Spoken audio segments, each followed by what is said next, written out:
साथियों नमस्कार, मैं आर के अमोल अमोल 24 चैनल पर आपका हार्दिक स्वागत है।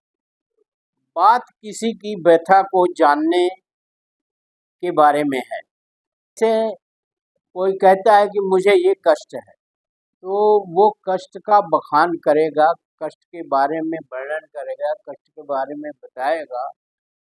लेकिन अगर आपको उसका ज्ञान नहीं है, तो आप उसको महसूस कैसे करेंगे? यह एक आत्मिक ज्ञान है, या ये कह लीजिए कि वो क्या जाने पीर पराई, जिसके पैर न फटे बेवाई। मतलब जो भुक्त भोगी नहीं है, या हमको मान लीजिए कि कोई कठिन बीमारी हो गई है और अगर हम उसके भुक्त भोगी नहीं हैं, तो हम उसका वर्णन या उसके बारे में बयां बहुत बढ़िया तरीके से नहीं कर पाएंगे। और जब हम भुक्तभोगी हो जाएंगे, तो हम उसके बारे में बहुत अच्छी तरह से व्याख्या करेंगे या बताएंगे या स्पष्ट करेंगे। ऐसे ही एक तथ्य है समाज का। ब्राह्मण क्षत्रिय और वैश्य, ब्राह्मण क्षत्रिय और वैश्य तथा अन्य संपन्न लोग दलित और पिछड़ों की व्यथा को कैसे जान सकते हैं? तो कभी वो भुगते ही नहीं, जिसका उन्होंने कभी व्यथा को जाने ही नहीं, तो उसके बारे में वो क्या बताएंगे? दलितों और पिछड़ों के सामने जो व्यथा होती है, जो मान अपमान होता है, जो कष्ट होता है, जो दुख होता है, जो अपमान होता है, उसके बारे में तब तक आप नहीं जान सकते जब तक कि वैसा आपके साथ भी ना हो। आप जब वैसा आपके साथ होगा, तो आपको उसको बेहतर तरीके से जानेंगे, बेहतर तरीके से उसकी व्यथा को समझ पाएंगे। एक तो ये बात हो गई। दूसरी बात ये है कि सभी के पास आत्मज्ञान नहीं। आत्मज्ञान से मतलब है गांधी, अंबेडकर, बुद्ध, फुले, नेहरू या अन्य नेता पुरुष जिनके पास आत्मज्ञान था और जिन्होंने आत्मज्ञान के बल पर उस चीज को महसूस किया। बुद्ध ने सबसे ज्यादा ज्ञान आत्मज्ञान था, बुद्ध ने सबसे ज्यादा महसूस किया, जबकि बुद्ध के साथ ऐसा कुछ नहीं था। बुद्ध एक राजा थे, तो उनके सामने कोई किसी दलित और पिछड़े की परिस्थिति तो थी नहीं, लेकिन आत्मज्ञान बहुत ऊंचे लेवल का था, आत्मज्ञान बहुत था। अब अंबेडकर को ले लीजिए। अंबेडकर ने स्वयं अपनी जिंदगी में दलित का अपमान, दलित के बारे में जितनी दिक्कतें थी या कठिनाइयां थी, उसको भोगा था। और उन्होंने आत्मज्ञान के साथ साथ उसको बहुत बढ़िया तरीके से महसूस भी किया था। गांधी ने आंशिक रूप से महसूस किया था। नेहरू का आत्मज्ञान इतना था कि उन्होंने उसको भली भांत महसूस किया और उसमें सहयोग किया। तो इस तरह से जब आप जिस चीज को नहीं समझेंगे, नहीं भोगे होंगे, तो आप उस चीज को नहीं समझ सकते। ब्राह्मण, क्षत्रिय, वैश्य या अन्य संपन्न लोग के सामने वो परिस्थिति ही नहीं है। समाज की संरचना ऐसी बनाई गई कि वो परिस्थिति इनके पास नहीं आई, वरना इनके अंदर भी एक छटपटाहट होती। आत्मज्ञान इनका शून्य है। ये तो ढोंग पाखंड आडंबर में लिप्त है। ये तो उस धर्म में लिप्त है जो धर्म है ही नहीं। धर्म के नाम पर वो लूट खसोट और मक्कारी है। अब आप एक मरीज जो है वो डॉक्टर के पास जाता है, मरीज जो बताता है उसके आधार पर डॉक्टर अपने अनुभव से, अपने पढ़ाई से, शिक्षा से, अपने ज्ञान से पता लगाता है कि बीमारी ये हो सकती है। लेकिन यहाँ तो जो बीमारी अगर कोई बताता भी है तो वो उसकी पढ़ाई नहीं करा है, कोई ब्राह्मण, क्षत्रिय या वैश्य, मतलब उसको जानता ही नहीं है, उसकी पढ़ाई भी नहीं की है, उसके संबंध में उसको जानकारियाँ ही नहीं है, तो वो तो उसको पूरी तरह से नकार देगा। क्योंकि डॉक्टर ने उसकी पढ़ाई करी है तो डॉक्टर उसको जो है बताएगा कि नहीं ये बीमारी हो सकती है, नहीं ये बीमारी हो सकती है, नहीं ये बीमारी। अब सवाल ये है कि मरीज बहुत हैं और डॉक्टर एक भी नहीं, तो बीमारी कैसे ठीक होगी? तो बीमारी ठीक करने के लिए अध्यात्म का सहारा लिया गया। कुछ लोगों ने अध्यात्म का सहारा लिया और अध्यात्म के अंतर्गत उन्होंने ईश्वर और भगवान पैदा किया, पिछले जन्म के कामों का ब्यौरा बताया या उसका उल्लेख किया, पाप और पुण्य की व्याख्या करी गई, पाप और पुण्य को वर्तमान जन्म से जोड़ा गया, पिछले जन्म से जोड़ा गया, नदी में स्नान करने की सलाह दी गई, पुण्य कमाने की बात की गई, पूजा पाठ की बात की गई, मंदिर और मस्जिद की बात की गई, हवन यज्ञ की बात की गई और कहा गया इससे तुम्हारी बीमारी ठीक हो जाए। ईश्वर के अस्तित्व को सिद्ध करने का प्रयत्न किया गया, प्रयत्न ही नहीं किया गया, उसमें सफलता भी पाई गई। रीत रिवाज और धर्म के अन्य ढोंग पाखंड आडंबर को उसका उपाय बताया गया और इसके नाम पर उसके जो पास जो कुछ भी था वो भी लूट लिया गया, जिससे रोग ठीक होने के बजाय और बिगड़ता और बिगड़ते बिगड़ते आज वर्तमान स्थिति में पहुंच गया। और वर्तमान स्थिति में पहुंचने का मतलब है कि मरीज मृत्यु को प्राप्त हो गया और किस्सा खत्म हो गया, फिर उसी धुरी को फिर से घुमाया गया और ये बताया गया कि ब्राह्मण के का ज्ञान पर पूरा अधिकार है, उससे दलित का कोई मतलब नहीं, क्षत्रिय का पूरी संपत्ति क्षत्रिय के, उससे दलित का कोई मतलब नहीं, पिछड़ों का कोई मतलब नहीं। और वैश्य द्वारा बताया गया कि सारा धन संपत्ति रखने का अधिकार वैश्य को है और उससे दलित का कोई सरोकार नहीं है। तो बीमारी अपने आप जो है ठीक होने की बजाय अस्थिर हो गई और दलित और पिछड़ों को लूटा गया, अपमानित किया गया और वैसे ही हुआ जैसे प्राइवेट अस्पताल में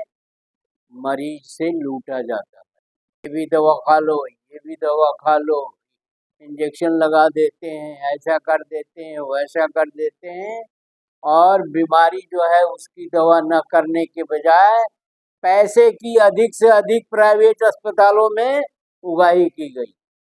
अभी सुप्रीम कोर्ट ने कहा है कि प्राइवेट अस्पताल मरीज को एटीएम की तरह से प्रयोग करते हैं, एटीएम में कार्ड डाला पैसा बाहर आ गया। आज भी वही स्थिति है और अनेक क्षेत्रों में है, वो चाहे राजनीतिक क्षेत्र हो, चाहे धार्मिक क्षेत्र हो, चाहे सामाजिक क्षेत्र हो, चाहे शिक्षा हो, चाहे रोजगार हो, चाहे स्वास्थ्य हो, कोई भी क्षेत्र हो, हर क्षेत्र में एक लूट खसोट का वातावरण चल रहा है, काफ़ी दिनों से चलता रहा है। उसको सरकारें प्रश्रय देती हैं, उसको संपन्न लोग प्रश्रय देते हैं, उनको ब्राह्मण क्षत्रिय और वैश्य प्रश्रय देते हैं और मरीज के स्थान पर दलित और पिछड़ा लूटता रहता। तो कहते हैं सरकारी अस्पताल में जान का खतरा है और प्राइवेट हॉस्पिटल में धन का खतरा। आज की ये बात मैं बता रहा हूँ, कहीं कोई नियामक नहीं है, कहीं कोई ईमानदारी नहीं है।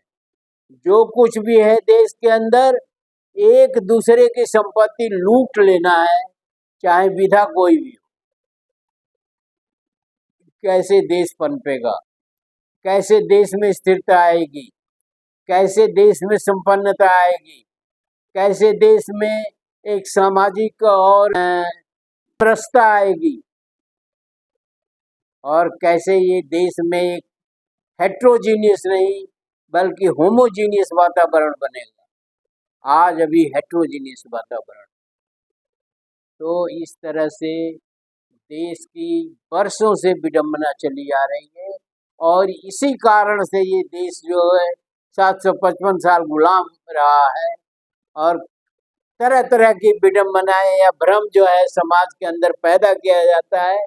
उनके द्वारा जो ज्ञानी है, उनके द्वारा जो संपन्न है, उनके द्वारा जो है जो जिनके पास जिनकी आर्थिक स्थिति बहुत मजबूत है, और उसके नाम पर दलितों और पिछड़ों को सताया जाता है, उनको मृत्यु तक सताया जाता है, मृत्यु के बाद भी सताया जाता है, और अंत्येष्टि किया जाता है। और अंत्येष्टि में दुनिया भर के दान लिए जाते हैं, और ये भी कहा जाता है ये दान आपके पिताजी या माताजी या जो भी मर गए हैं उनको स्वर्ग में मिल जाएगा।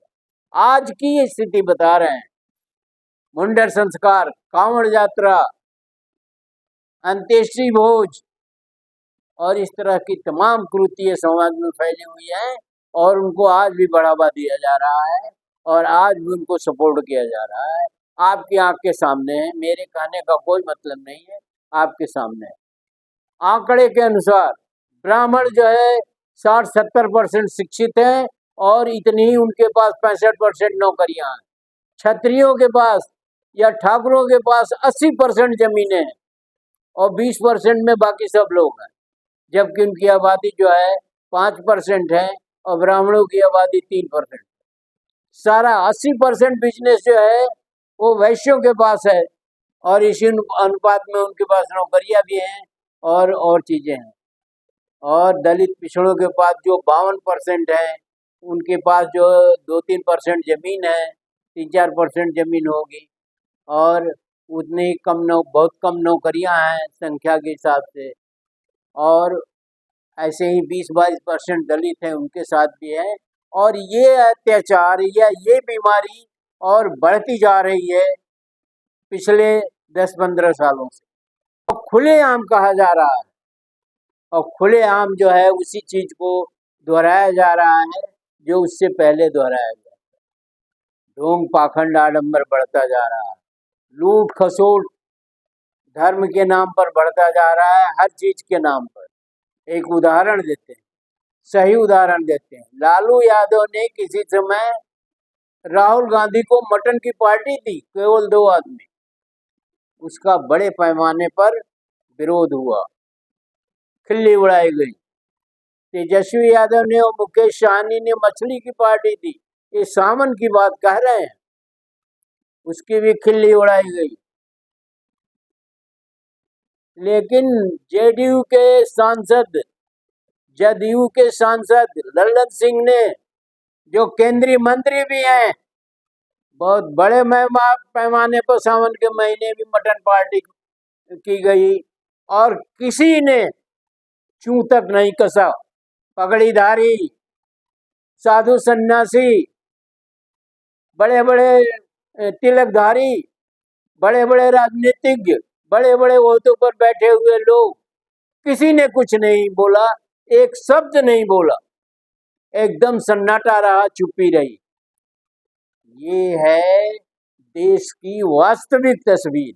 ये देश नहीं है जहां समता समानता और बंधुत्व न हो, उसको देश कैसे कह सकते हैं। तो ये देश की हालत है। ऐसे देश की हालत पहले भी रही है, आज भी है, आगे भी रहेगी। यहाँ घृणित व्यक्तित्व के लोग रहते हैं, यहाँ नासमझ लोग रहते हैं, यहाँ स्वार्थी लोग रहते हैं, जिसकी वजह से ये देश गुलाम रहा। आज भी गुलामी है। आज भी हम विदेशों में जाके चापलूसी करते हैं। अब की बार ट्रम्प सरकार और बहुत सारा पैसा खर्च करते हैं उसके स्वागत के लिए। देश की जनता का कोई ख्याल नहीं है, कोई मतलब नहीं है। तो ये चापलूसी जो है कहाँ तक ले जाएगी हमें, कहाँ तक गिराएगी और कहाँ तक देश का भविष्य बनाएगी, ये तो इस देश की जनता ही निश्चित करे। और हम तो कुदरत से ये निवेदन करेंगे कि फिर से यहाँ बुद्ध पैदा करो, फिर से यहाँ अम्बेडकर पैदा करो, फिर से यहाँ नायकर पैदा करो, रामास्वामी नायकर, कबीर, रविदास, ज्योतिबा फुले, सावित्रीबाई फुले, बिरसा मुंडा, ललई सिंह यादव, जगदेव बाबू, संत गाडगे और गुरु नानक जी, इनको फिर से और अवतरित करो। ये तो हम कुदरत से प्रार्थना करेंगे कि इनको फिर से इस धरती पर लाओ, इस देश को बचाओ। इस देश के लोग इसको बचाने के लिए इच्छुक नहीं हैं। एक वेशभूषा बना लेते हैं और मजमा लगाने लगते हैं, उल्टी सीधी बातें करने लगते हैं। एक वेशभूषा बना लेते हैं और राज सत्ता की कुर्सियों पर बैठ करके फरेब और षड्यंत्र और दुनिया भर के वो करने लगते हैं षड्यंत्र।